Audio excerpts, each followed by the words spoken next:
Hello बच्चों, आपने अपनी कृतिका का अध्याय रीढ़ की हड्डी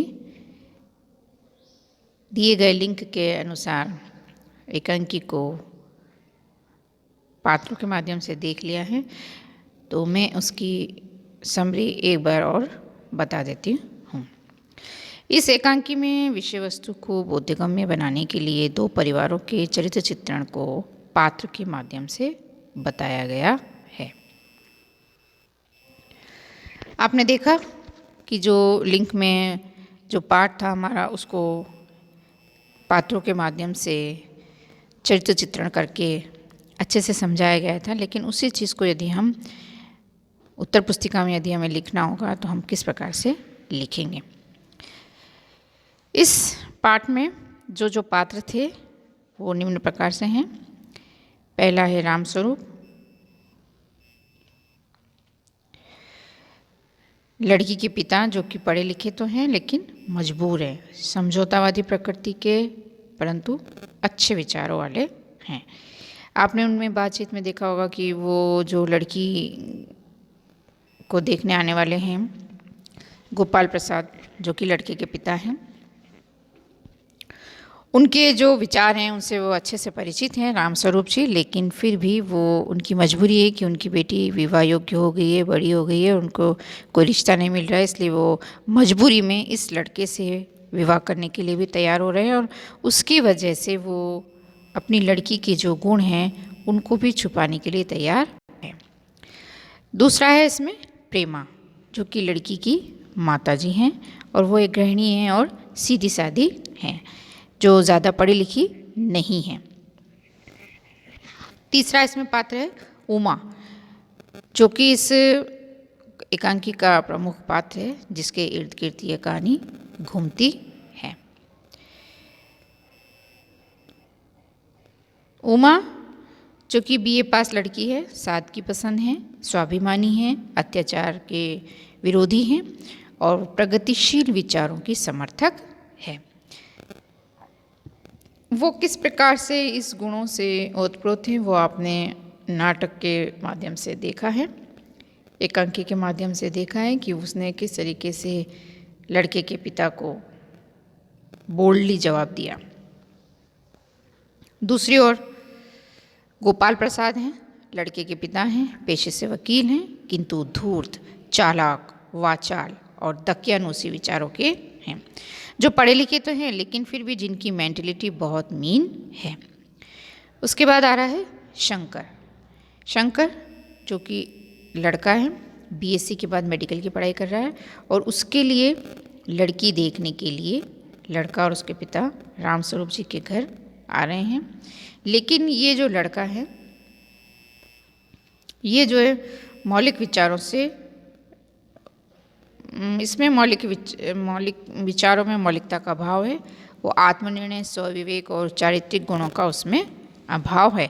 वो स्वयं कुछ निर्णय नहीं ले सकता, अपने विवेक से कुछ कार्य नहीं करता, वो अपने पिताजी के हाँ में हाँ मिलाता है, जो जैसा बोलता है वैसा करता है, यानी कि वो अपने सेल्फ डिसीजन की उसमें बहुत कमी है।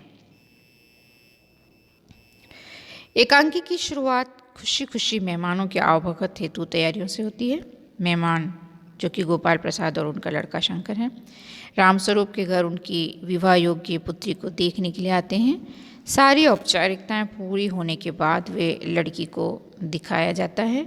लड़की को दिखाने के लिए वो अंदर से आवाज़ लगाते हैं। उनकी जो बेटी है उमा, वो पान लेकर के आती है और उनके सामने बैठती है। वो लड़का और उसके पिता उनको बहुत अच्छे से उस लड़की का एग्जामाइन करते हैं, उसको देखते हैं, उससे प्रश्न उत्तर पूछते हैं और सारी ही वो बातें पूछते हैं जो कि उनको शुरू में नहीं पूछनी चाहिए थी। उससे उसकी कार्यकुशलता, दक्षता, अन्य गुणों के बारे में पूछा जाता है। सभी जवाब उमा के पिता देते हैं, किंतु अंत में गोपाल प्रसाद अपने स्वभाव के अनुसार अधिक बोलते हुए लड़की के पिता को टोक देते हैं और फिर कहते हैं, ज़रा इसे भी तो मुंह खोलना चाहिए। सारे जवाब उसके पिताजी देते हैं कि हाँ ये सब घर के काम में दक्ष है और सिलाई कढ़ाई भी आती है और पेंटिंग भी आती है, गाना भी गाती है, बेटा ऐसा कर लो वैसा कर लो, सारे जवाब वो देते हैं। और वो बेटी जो उनकी है वो चुपचाप बैठी रहती है। तो अंत में जब वो इनाम के बारे में पूछते हैं कि क्या बेटी तुमने कोई इनाम जीता है, तो वो चुप बैठी रहती है। और उसका जवाब भी जब राम स्वरूप जी देने लगते हैं तो वो गोपाल प्रसाद कहते हैं कि नहीं, और बोलने का जो तरीका है कि ज़रा इसे भी तो मुँह खोलना चाहिए। तो सुनकर के उमा कहती है कि क्या जवाब दूँ। जब वो उसके पिताजी बोलते हैं कि उमा तुम जवाब दो, तो कहती है अपने पिताजी को कि क्या जवाब दूँ। जब कुर्सी मेज़ बिकती है तब दुकानदार कुर्सी मेज़ से कुछ नहीं पूछता, सिर्फ खरीदार को दिखला देता है, पसंद आ गई तो अच्छा है वरना। अब जैसे ये जवाब सुनते हैं तो गोपाल प्रसाद जी तो बहुत गुस्से में आ जाते हैं।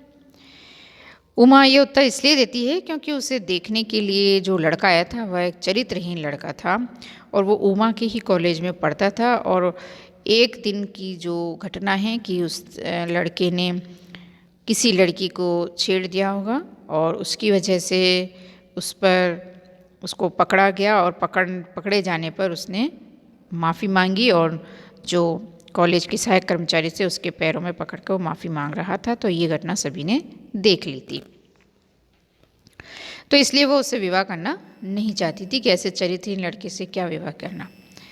उमा का यह जवाब सुनकर लड़के के पिता चौंक कर खड़े हो जाते हैं और इसे वे अपना अपमान समझकर लड़की के पिता को खरी खोटी सुनाते हैं। और जाते जाते उमा जाने लग जाते हैं और बहुत कुछ कह देते हैं जो कि आपने सुना होगा।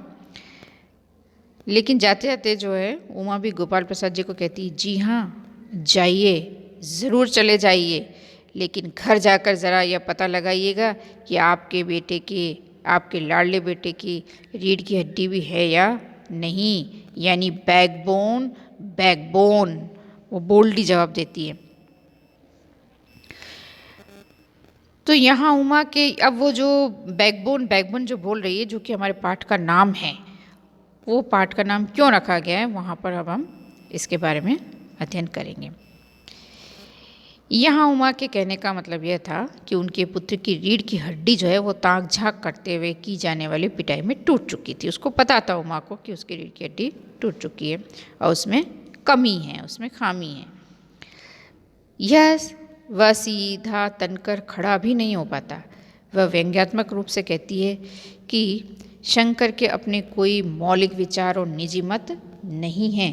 वह अपने पिता की हाँ में हाँ मिलाने वाला है, उसमें स्वविवेक नहीं है और वह चरित्रवान भी नहीं है। इस प्रकार गोपाल प्रसाद के दुर्व्यवहार से आहत होकर उमा उसको स्पष्ट भाषा में साहसपूर्वक उत्तर देकर पिता पुत्र का भांडा फोड़ देती है। और उमा के इस स्पष्टवादी व्यवहार से लड़के के पिता की बोलती बंद हो जाती है, लेकिन फिर भी वह क्रोधित होता है क्योंकि वाचाल था, वो धूर्त था, वो उसकी सारी की विशेषताएं ऊपर मैंने आपको बता दी है कि वो जो गोपाल प्रसाद है वो उसकी जो आदत बताइए कि वो कैसी थी कि वो धूर्त था, चालाक था, वाचाल और दक्यानुसी विचारों वाला थे।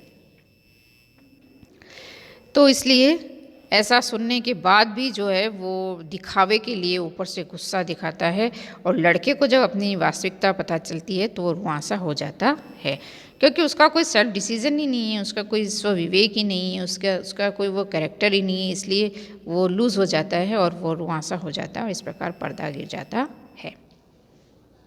ये तो जो कहानी जो कि आपने एकांकी के माध्यम से देखी है। अब इससे हमें क्या सीख मिलती है या इसके यहाँ कहने का तात्पर्य क्या है, ये क्या हमें संदेश दे रही है।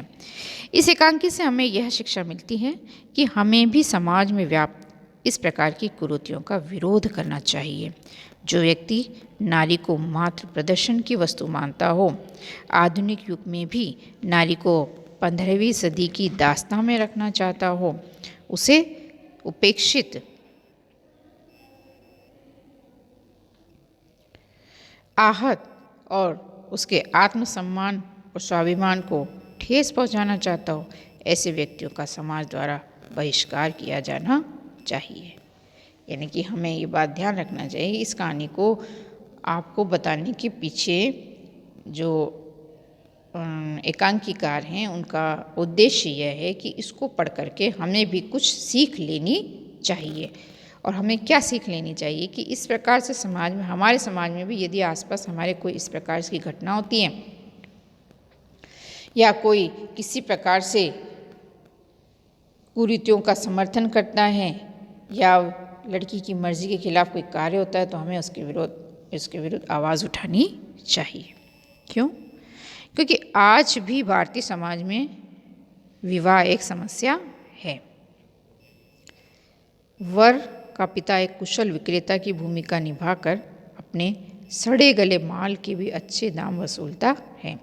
विवाह के समय कन्या का रूप, उसका सद्व्यवहार, उसके मृदु भाषण, उसकी सहनशीलता, शिक्षा आदि देखी जाती है। उसके पिता की जेब का भारीपन और संपन्नता आंकी जाती है। कन्या पक्ष को नीचा दिखाया जाता है और अपेक्षा की जाती है कि वह वर पक्ष के सामने नतमस्तक रहे। लड़की की योग्यता, सुंदरता, शिक्षा आदि सब महत्वहीन हो जाते हैं।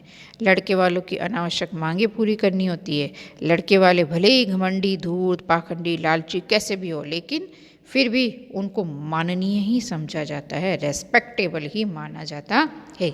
चाहे उनके अंदर लाख बुराइयां हों, चाहे उनके अंदर लाख कमियां हों, चाहे वो कैसे भी हों, लेकिन लड़की वाला हमेशा लड़के वाले को हमेशा रेस्पेक्टेबल ही कहता है, माननीय ही कहता है।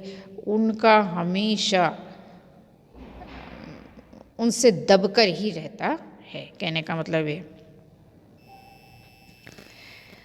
तो इस तरीके से समाज में व्याप्त इस प्रकार की कुरीतियों को दूर करने के लिए हमें इससे शिक्षा पर जोर देकर उन्हें समान अधिकार और आत्मनिर्भर और निर्भीक बनाने के लिए आत्मरक्षा संबंधी शिक्षा से भी हमें अवगत कराना चाहिए और उमा के स्वर को जन जागरण का स्वर बनाना चाहिए। जो उमा ने अन्याय के प्रति आवाज़ उठाई, हमें भी इस प्रकार के आवाज़ को बल प्रदान करके इसे जन जागरण की आवाज़ बनानी चाहिए और इस प्रकार की रूढ़िवादी विचारधारा के प्रति विद्रोह कर नारी शिक्षा और नारी सम्मान को उचित स्थान दिलाना चाहिए। क्योंकि यत्र नार्यस्तु पूज्यन्ते रमन्ते तत्र देवता, कि जहाँ पर नारियों की पूजा की जाती है वहीं देवता निवास करते हैं। ये हमारी भारतीय संस्कृति की परंपरा है। तो इसलिए इस एकांकी के माध्यम से हम ये कह सकते हैं कि यह एकांकी वर्तमान परिप्रेक्ष्य में स्त्रियों में आत्मविश्वास और साहस की सृष्टि का एक अंकुर है और यदि यह अंकुर को जो सभी समाज द्वारा उचित पानी दिया जाए अपने विचारों का, समर्थन का, तो यह ज़रूर एक न एक दिन बड़ा वृक्ष बनेगा, जन जागरण का वृक्ष बनेगा, समाज में व्याप्त लड़का और लड़की के भेद को समाप्त करेगा और समानता का अधिकार दिलाएगा। तब जाके हमारा जो समाज है आगे सच्चे अर्थों में आगे बढ़ पाएगा। तो बच्चों, ये जो कथा सार है यह आपको अपनी उत्तर पुस्तिका में उतारना है। Thank you.